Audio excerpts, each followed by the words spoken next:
Simultaneamente a esse julgamento do Bolsonaro e dos outros 7 golpistas, o Eduardo Talhaferro, ex-assessor do ministro Alexandre de Moraes, está sendo ouvido na Comissão de Segurança Pública do Senado, sendo inquirido principalmente quem está no comando dessa comissão, Flávio Bolsonaro e o Sérgio Moro.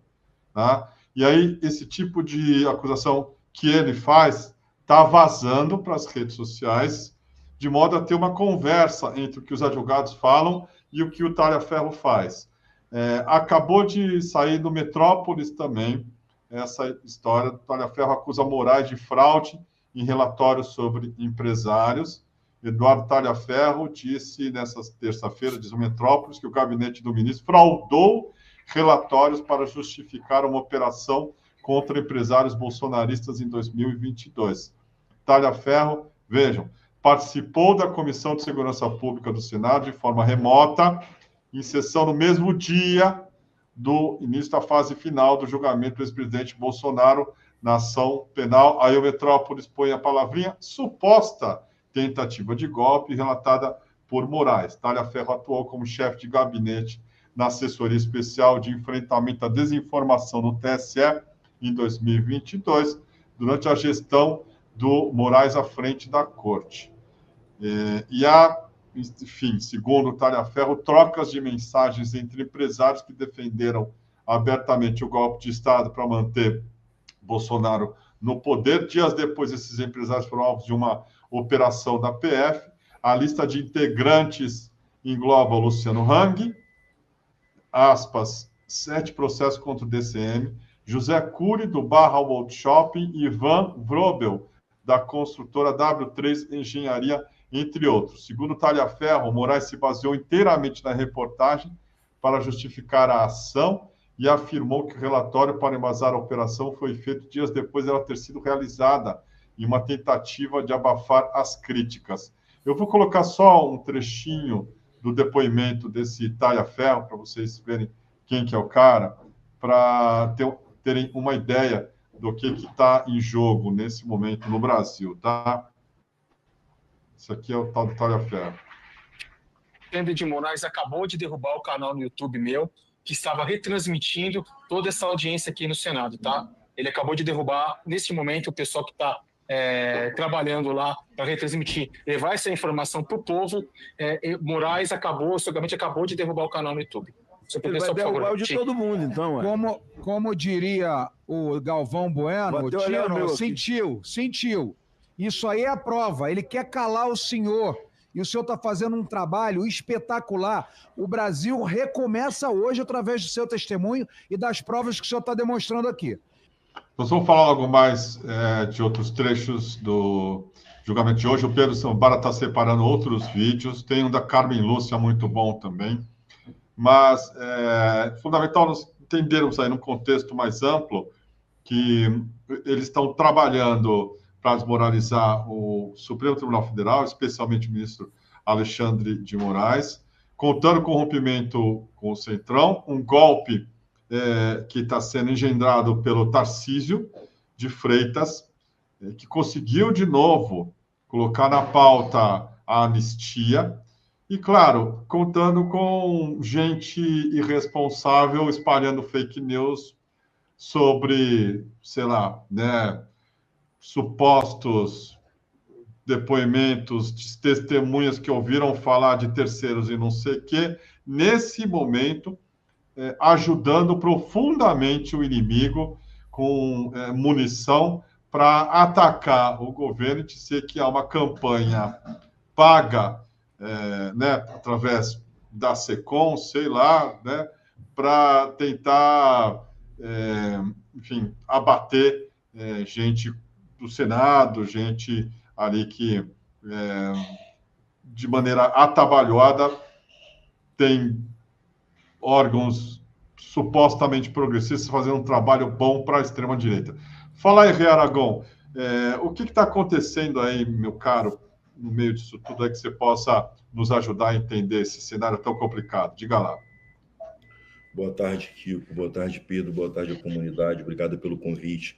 Vamos lá, gente. Eu entendo o seguinte, tá, Kiko? Eu acho que a gente está vivendo um momento muito importante da nossa República, com esse julgamento sendo, enfim, colocado tudo em pratos limpos.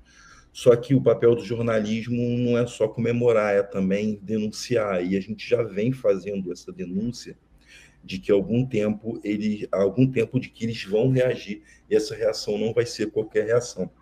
Diferente de ontem, em que foi um circo, as defesas, tirando, claro, a denúncia que foi muito boa, tanto do Gonê quanto do Moraes, hoje mudou muito o cenário, tá? As 3 defesas de hoje, do Braga Neto, do Bolsonaro, converteram de forma muito feroz.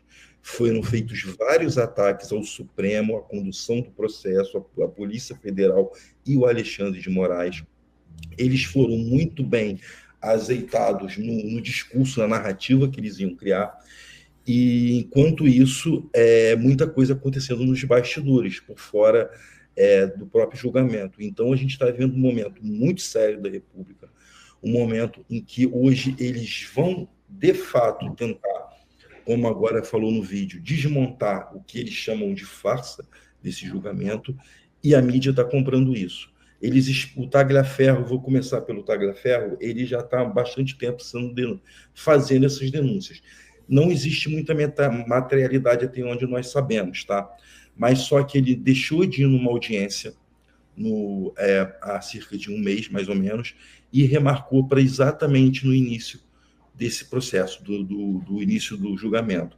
Então, isso tudo está sendo feito de forma a desestabilizar o Alexandre de Moraes, o processo, em especial a instituição STF, Justiça, tá? Nesse caso. Por exemplo, o Eduardo, o advogado do Heleno, acusou diretamente o Alexandre de Moraes de ser um juiz inquisitor do processo e não juiz. Ele falou isso de forma aberta. Ao mesmo tempo, a defesa do Braga Neto converge nos ataques a como foi conduzido o processo, tanto do Braga Neto quanto do Bolsonaro, e deixando a entender de que o Alexandre de Moraes tinha interesses particulares na condução do processo. Isso tudo de forma muito bem orquestrada, tá? Enquanto isso acontecendo, que era para ter sido ontem, tá? O Tagliaferro falou ontem, mas ontem ele não falou nada, falou pouco. Teve até lá uma exaltação de alguns deputados falando que aquilo ali era prova cabal, mas hoje foi que eles deixaram para fazer desse depoimento essa tempestade que estão fazendo. Então, tudo que está acontecendo agora trabalha de forma conjunta para a desestabilização. E nesse exato momento, enquanto a gente está discutindo o julgamento, a anistia está voando no Congresso. Tudo indica que essa anistia vai ser aprovada. A gente vai entrar em várias outras questões que a gente pode entrar com mais detalhe, mas tudo indica que vai ser aprovado. Ontem eu tinha uma dúvida sobre o Alcolumbre. Hoje o Alcolumbre já está passando pano e está dizendo que tem que pensar, que realmente tem que ter uma anistia para alguns, etc. e tal. Ou seja, a gente está vendo tudo convergendo para um caos institucional a partir de agora e que a gente precisa ficar muito, muito atento. Por exemplo, para finalizar, o que está acontecendo hoje, o Estadão amanheci com o editorial do Estadão criticando quem criticava a justiça. Só que agora, se você abrir o X ou abrir alguma outra rede social, você vai ver que a grande parte dessas mídias, como Poder 360, Metrópolis, as da extrema-direita mesmo oficiais, inclusive a CNN, estão dando muita carga para esse ataque, para essa ofensiva, grande ofensiva que a gente está vivendo. No momento em que o governo assume que está muito preocupado com o que pode vir dos Estados Unidos sobre sanções. Então, assim, eles podem aprovar a anistia? Podem, possivelmente eles vão aprovar. Isso vai dar em quê? O Lula vai vetar e o STF vai vetar. E isso vai configurar na cabeça dessa turma que existe, de fato, uma juristocracia e que nós estamos na mão do Alexandre de Moraes e do governo do Alexandre de Moraes. É isso, o cenário é muito drástico, o cenário não é fácil, a gente tem que comemorar sim o julgamento, mas a gente tem que entender tudo que está acontecendo nos bastidores.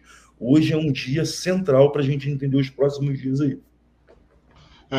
A matéria que eu vi ontem, que a gente comentou até, eu e o Aragão, essa aqui, enquanto o Bolsonaro é julgado no STF, pauta da anistia está voando no Congresso, diz Andréa Sadi na Globo News. Ela narra aqui, enquanto o Supremo Tribunal Federal avança no julgamento da trama golpista, uma articulação no Congresso Nacional trabalha em ritmo acelerado para dar força à pauta da anistia para os envolvidos nos atos do 2 de janeiro e também para o ex-presidente Jair Bolsonaro. A articulação para aprovar o texto ganhou reforço de peso nos últimos dias, com o do governador de São Paulo, Tarcísio de Freitas, que entrou de corpo e alma nas negociações. Além dele, o pastor Silas Malafaia, líderes do PL, discutem os detalhes do texto com a família Bolsonaro e os interlocutores de Bolsonaro junto à Casa Branca, ao deputado federal Eduardo Bolsonaro, um dos filhos do ex-presidente, e Paulo Figueiredo, aquele escroque, aquele bandido que mora lá nos Estados Unidos, que a mídia amiga chama de jornalista.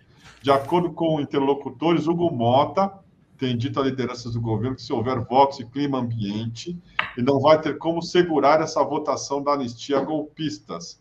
Líderes do Centrão acreditam que os votos para aprovar a medida, que exige maioria simples, sempre existiram e que Mota estaria apenas buscando melhor o momento para evitar atritos com o STF. Já existe até um prazo, eles estão contando com daqui a 2 semanas para que Mota coloque em votação essa proposta de anistia a golpistas. Diz ela que tudo isso tem sido discutido nos bastidores enquanto o Supremo julga a trama golpista. Até lideranças do governo com quem o blog, você gosta de falar assim em terceira pessoa, é ela mesma, né? Ela tem conversado, disseram que foram avisados de que isso pode acontecer, porque Mota tem dito que se tiver votos, se tiver clima ambiente, e não vai ter como segurar. A principal discussão nos bastidores é sobre a extensão que o texto da anistia terá.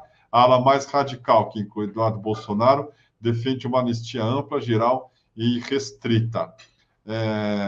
Aí diz aqui o Alcolumbre, eu vou votar o texto alternativo, é isso que eu quero votar no Senado. Eu vou votar, vou fazer esse texto, eu vou apresentar. Só o fato disso ser colocado em votação, perdendo ou ganhando, já é uma vitória dos golpistas. O fato a gente estar falando aqui, do Congresso está discutindo, já é uma vitória dos golpistas. Estão conseguindo, de novo, pautar um absurdo desses. A luta do Alexandre de Moraes para tentar cortar essa cabeça, que nem a Hidra de Lerna, você corta uma e nasce mais outra no lugar. É muito difícil. A gente vai ter que ter muita firmeza de propósito para tentar encarar esse julgamento com algo histórico para o Brasil, porque forças reacionárias vão tentar nos atirar para trás, visando a anistia e ganhar opinião pública para dizer que o Supremo Tribunal Federal não está fazendo justiça, e sim está praticando um ato contra um inocente, que é o Bolsonaro, um cara que tentou mudar o Brasil contra o sistema.